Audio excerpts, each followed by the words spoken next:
Today, I'm here to give you our new math challenge. But before I bring the challenge, I want to say thank you to those that contributed to the previous challenge.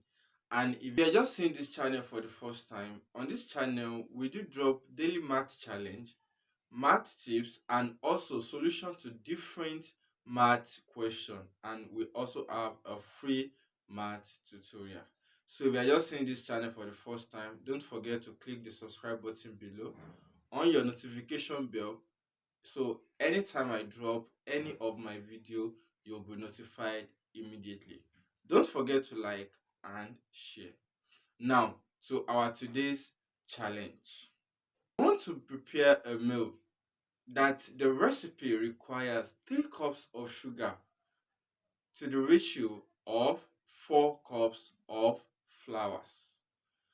How many cups of flour do you think you will need to prepare the same meal if the recipe requires 12 cups of sugar?